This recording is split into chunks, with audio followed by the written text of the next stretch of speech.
दिनांक 18/3/2025 रोजी माझ्या एनजे एग्रो या कात बनवण्याच्या कारखान्यामध्ये वन विभागाने तपासणी केली असता कोणताही फॉरेस्ट प्रॉडक्ट आढळलेला नाही आणि त्यांनी त्यावेळी काही माझ्याकडून जे मी बनवतो त्याचे सगळे नमुने घेतलेले होते।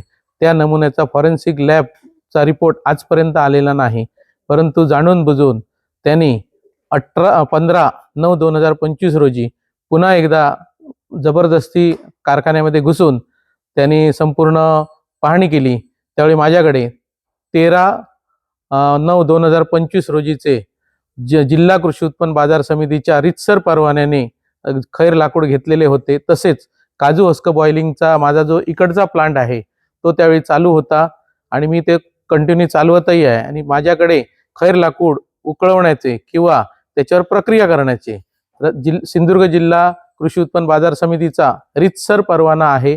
तसेच खैर खरेदी करायचा सुद्धा रितसर परवाना माझ्याकडे आहे। तरी सुद्धा सावंतवाडी वन विभागाने चुकीची कारवाई, जाणीवपूर्वक चुकीची आणि बेकायदा कारवाई करून आज माझे 2 बॉयलर आणि एक चिपर मशीन सील केलेले आहे। आज जे वरिष्ठ अधिकारी आलेले आहेत ते म्हणतात की हे सुद्धा चिपर मशीन आहे, तर हे चिपर मशीन नसून ह्याचा मी आजपर्यंत लाकूड चिप्स करण्याकडे उपयोग केलेला नाही, भविष्यातही करणार नाही। ते जी आपल्या माडाची झावळं आहेत ती सुद्धा त्याच्यामध्ये चिप्स होतात आणि त्याचा खत म्हणून आम्ही वापर करतो। तर ते जबरदस्ती आता ते चिप्स मशीन सील करण्याच्या ते गोष्टी करत आहेत। दुसरी गोष्ट, त्यांनी जो जप्त माल केलेला आहे तो जप्त माल जसाचा तसा आम्ही ठेवलेला आहे, कारण आम्ही न्यायालयाच्या निर्णयाची वाट बघतो। तसंच आमचा विश्वास आहे न्यायालयावरती आहे, त्याप्रमाणे आम्ही तशी ती प्रक्रिया चालू आहे त्याची। आणि आज चुकीच्या पद्धतीने वन विभागाच्या चुकीच्या पद्धतीने आणि बेकायदा यांनी जो कायद्याचा सुद्धा दुरुपयोग केलेला आहे आणि जे काजू हस्काचं युनिट आहे ते सुद्धा त्यांनी सील केलेलं आहे, बॉयलर सुद्धा सील केलेला आहे। जो विकलेला बॉयलर होता तो सुद्धा त्यांनी सील केला। त्यावेळी त्यांना मी कल्पना दिलेली होती की हा 1 टनाचा बॉयलर विकलेला आहे, तो सुद्धा सील करून माझ्या नुकसानीस ते कारणीभूत ठरलेले आहेत। तसं आज माझे एक सर्व कर्मचारी आहेत, त्या कर्मचाऱ्यांचा सुद्धा आज उदरनिर्वाहाचा प्रश्न निर्माण झालेला आहे आणि काही वन अधिकारी हे चुकीचे कायदे आज सिंधुदुर्ग जिल्ह्यात आणि रत्नागिरी जिल्ह्यात राबवत आहेत। त्यामुळे आज प्रचंड नुकसानीस आज या दोन्ही जिल्ह्याची हानी होत आहे। आज रोजगार पूर्णपणे हिरावला जात आहे आणि हे फक्त आणि फक्त ह्या वन कर्मचाऱ्यांच्या चुकीच्या नियमाने होत आहे। जो कायदा नाही तो कायदा ते लावून आम्हाला सर्वांना त्रास देण्याचं आज हे काम करत आहेत। काल सकाळी मी मुंबईला होतो, पण संध्याकाळी हे 9:30-10च्या दरम्यान रात्री आले। माझी मिसेस त्या ठिकाणी होती। रात्री 3 वाजेपर्यंत एका महिलेला त्यांनी थांबून तिथे ठेवलेलं होतं रस्त्यामध्ये। एवढी त्यांची हे आहे आणि त्याच्याबद्दलची जी काय तक्रार आहे ती ज्या ह्याच्याकडे आम्ही करण्यास तयार आहोत। पण भविष्यात ह्याच्यावरती जर निर्णय ह्या काही राजकीय मंडळी किंवा लोकांनी जर घेतला नसेल तर सिंधुदुर्ग जिल्ह्यामध्ये 70 ते 80 हजार लोक या बेकारीमध्ये ओढले जाणार आहेत। तसेच कारखानदार सुद्धा आज कर्जबाजारी झालेले आहेत। अनेक बँकांची कर्ज कोट्यानी रुपयाची कारखानदारांवरती आहे, ते सुद्धा आज म्हणजे आज ह्यांच्या चुकीच्या ह्याच्यामुळे बंद झालेले आहे। आणि दुसरी महत्वाची गोष्ट, जे आज 52 सेक्शन प्रमाणे हे सांगतात की आम्ही कन्व्हर्जन केलं म्हणून ह्यांना आम्हाला जर अख्खी काद इंडस्ट्रीज जर ह्या वेटीस धरून सील करत आहेत तर ह्यांचे सुद्धा काही अधिकारी त्याच्यामध्ये सामील आहेत, मग त्यांच्यावर सुद्धा कारवाई झाली पाहिजे होती। परंतु महाराष्ट्राच्या वन बल प्रमुखाने कोर्टामध्ये चुकीचा अहवाल सादर करून आपल्या कर्मचाऱ्यांना फक्त आणि फक्त पैसे घेऊन वाचवण्याचा डाव आखलेला होता। त्याच्यावरती सुद्धा मी आता आवाज हायकोर्टामध्ये काढणार आहे, कारण ह्यांचं फक्त आर्थिक ही गणित चालली पाहिजे। ह्याच्यासाठी कोणतरी ह्यांना परावृत्त करतो लोकांच्या उदरनिर्वाह बंद करण्याचं, आणि ह्याच्यावरती सखोल सिंधुदुर्ग जिल्ह्यातले जेवढे राजकारणी लोक आहेत त्यांनी सखोल विचार करून ह्या दोन्ही जिल्ह्यातल्या ह्या व्यवसायाला आपली जर राजकीय शक्ती जर आमच्या ह्याला जर जोडली तर 100% ह्याच्यामध्ये लोकांचं कल्याण होईल। तसंच राज्यपालांनी दोन्ही जिल्ह्यासाठी फक्त दोडामार्ग वगळून अध्यादेश काढला की शेतकऱ्यांनी जर लाकूड आपल्या बांधावरती पिकवलं तर त्याला कोणत्याही प्रकारचं तोडायला आणि वाहतुकीला परमिशन लागणार नाही। तशा प्रकारचा अध्यादेश हा 2023 साली आलेला आहे, परंतु तो राज्यपालांनी काढलेला अध्यादेश वन कर्मचारी मानायला तयार नाहीत। अशा प्रकारची ह्यांची भावना आहे, म्हणजे त्या कायद्याला सुद्धा ते जुमानत नाही, राज्यपालांनी सुद्धा काढलेल्या अध्यादेशाला जुमानत नाही। अशा प्रकारची मुजोरी आज सिंधुदुर्ग जिल्ह्यामध्ये ह्यांची चालू आहे। मी आता संपूर्ण माझे कर्मचारी आणि त्यांचे सगळे कुटुंब घेऊन डीएफओ ऑफिसला उपोषणाला बसणार आहे. कारण सिंधुदुर्गामध्ये जे आता नवीन डीएफओ आले ते आल्यानंतरच ही सगळ्या कारवाई चालू झालेल्या आहेत. कदाचित डीएफओ त्या ऑफिसमध्ये बसून एसी केबिन मध्ये बसून हे सगळं करत आहेत. आमची स्वतःचं सिंधुदुर्ग रत्नागिरीचं असोसिएशन आहे, त्या असोसिएशनचा अध्यक्ष मी आहे. त्यांना वेळोवेळी भेटलो, परंतु ती चुकीची दिशाभूल करत आहेत.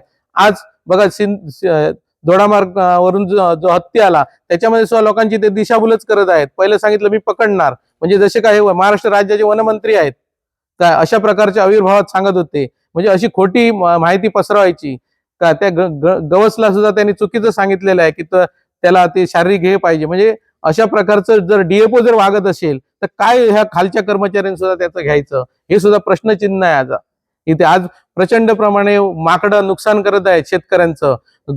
रान गवे आज कळपाच्या कळप झालेल्या लोकांनी शेती सोडली, काही ठिकाणी खैर लागवड केली. मग भविष्यात खैर लागवड कशी होणार जर ह्यांची जाचगटी असली तर? होणार नाही. कारण काय लोकांच्या त्या खैरावरती आज बऱ्यापैकी म्हणजे कोणता प्रादुर्भाव येत नाही. दुसरी गोष्ट त्याला मर नाही. आणि एक 5-10 वर्षांनी ऊसापेक्षा जास्त रेट ह्याला आहे. 1,20,000 रुपये टनाचा भाव आहे खैराला. तर ह्या आडमुठ्या धोरणामुळे आज शेतकरी लोक ह्याची लागवड करायला बघत नाहीत. कारण आज शेती पूर्णपणे बंद झालेली आहे वन्य प्राण्यांमुळे.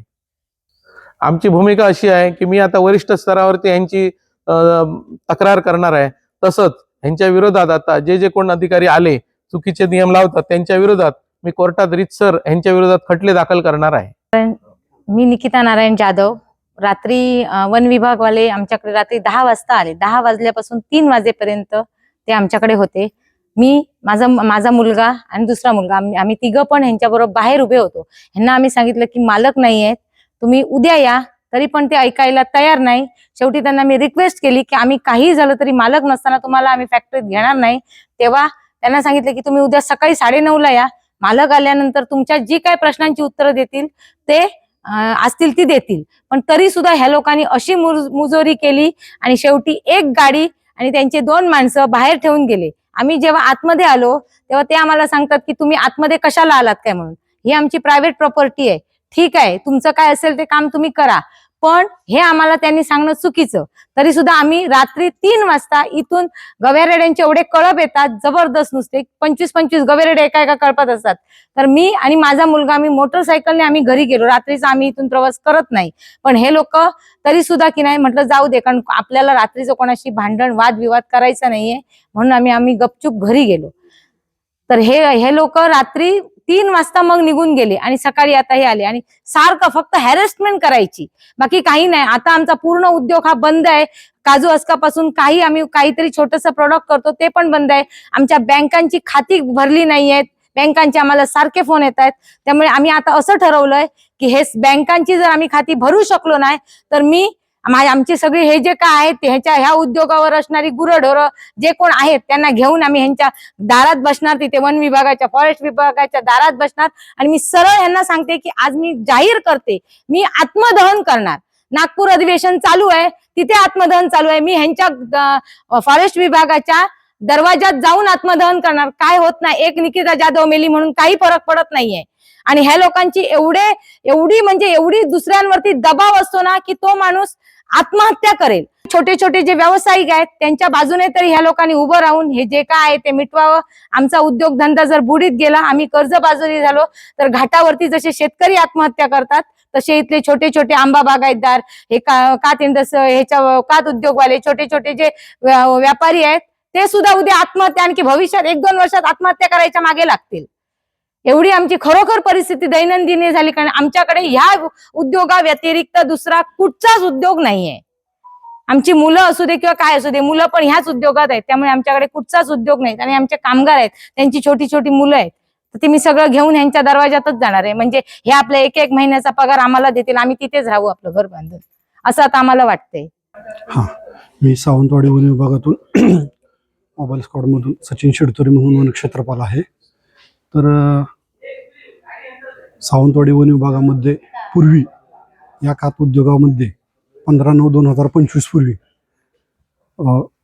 अवैधरित्या कात निर्मिती करत असल्या कारणाने काही गुन्हे काम करण्यात आले होते. गुन्हे कामामध्ये काही लिक्विड ड्रम किंवा काही चिपर मशीन व बॉयलर जप्त करण्यात आले. त्या अनुषंगाने जप्त केलेला मुदतवाढ हा त्याची न्यायालयीन प्रक्रिया किंवा चौकशी चालू असताना ते चालू आहे किंवा नाही आहे या अनुषंगाने परत तपासणीचे आदेश असल्या कारणाने मी पुनश्च तपासणी करता आज इथे या कात उद्योगामध्ये हजर झालो. हजर झाल्यानंतर तपासणी चालू केल्यानंतर कात उद्योगामध्ये प्रवेश केल्यावरती उजव्या बाजूला एक कोल्ड स्टोरेज दिसलं. त्या कोल्ड स्टोरेजमध्ये जप्त केलेला मुद्देमाल आला. तदनंतर त्याच्या बाहेर आल्यानंतर ही जो जप्त मुद्देमाल होता ॲज इट इज लिक्विडमधला तो जशाच तसा दिसून आला. तदनंतर पुढे आल्यानंतर एक रिकामं कोल्ड स्टोरेज दिसलं, त्याच्यात काय नव्हतं, ते मोकळं होतं. तदनंतर पुढं आल्यानंतर आपल्याला कात उद्योगामध्ये प्रवेश केल्यानंतर एक सीलबंद चिपर मशीन आपल्याला आढळून आली. त्याचा काय वापर केलेला यामध्ये दिसून आला नव्हता. पण त्याच्याच बाजूला एक छोट्या आकारातली एक चिपर मशीन आम्हाला दिसून आली, जी की रूपांतर करण्याकरता वापरली आहे असा आमचा अंदाज आहे. ते पाहिल्यानंतर आम्ही पुढे गेलो. पुढे गेल्यानंतर 2 बॉयलर दिसले. त्या बॉयलरमधले 1 टनचा जो बॉयलर होता तो 1 टनचा ब्रॉयलर हा बंद अवस्थेत दिसून आला व 2 टनचा जो ब्रॉयलर होता तो गरम, म्हणजे तो सीलबंद होते दोन्ही बॉयलर. त्या सीलबंद बॉयलरमधला एक बॉयलर बंद आढळला व दुसरा बॉयलर हा गरम आढळला, जी की त्याला म्हणजे चालू झाला असावा, वापरला असावा हा त्या अनुषंगानं तो गरम अवस्थेत आढळला. त्यानंतर पुढं पाहिल्यानंतर जो मुद्देमाल आहे इंजायली लाकूड माल हा मला असाप्रमाणे दिसून आला. त्यानंतर पुढं आल्यानंतर ॲटोक्लेव्हची तपासणी केली असता ॲटोक्लेव्हमधले 3 ॲटोक्लेव्ह वर चढून पाहिले असता ॲटोक्लेव्हमधले 2 ॲटोक्लेव्ह गरम अवस्थेत आढळले, एक थंड अवस्थेत आढळला. जप्त केलेला जो 3 बाकीचे जे 3 ॲटोक्लेव्ह आहे त्या 3 ॲटोक्लेव्हमध्ये जशाच तसे जप्त मुद्देमाल होता त्या पद्धतीनं आतमध्ये उघडे केले असता ॲज इट इज आढळून आलेलं आहे. अशा पद्धतीनं मला तपासणीचे आदेश असल्या कारणानं अवैधरित्या चालू आहे का हे तपासणीचे आदेश असल्या कारणाने किंवा जप्त मुद्देमाल जो पूर्वी आहे तो व्यवस्थित किंवा त्याचा युटिलाइज चुकीच्या पद्धतीने झाला नाही का म्हणून मी तपासणी करण्याकरता आलो होतो व तपासणी केली. गरम बॉयलर तुम्हाला जे आढळले ते सील बंद होते की सील ओपन केलेलं होतं आणि त्याच्यामध्ये काय तुम्हाला काय आढळलं? हां, 1 टनचा जो बॉयलर होता तो थंड अवस्थेत आढळला आणि जो 2 टनचा बॉयलर जो होता सीलबंद होता, परंतु त्याचं जे डोअर आहे बॉयलरमध्ये लाकूड टाकताना किंवा हे करताना ते ओपन होत होतं.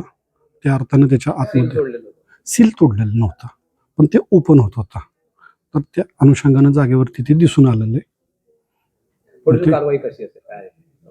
पुढील कारवाई आता हे तपासाच्या अनुषंगानं चौकशीला आम्ही वरिष्ठ कार्यालयाला कळवून तिथून पुढे जे निर्णय येतील ते त्या पद्धतीनं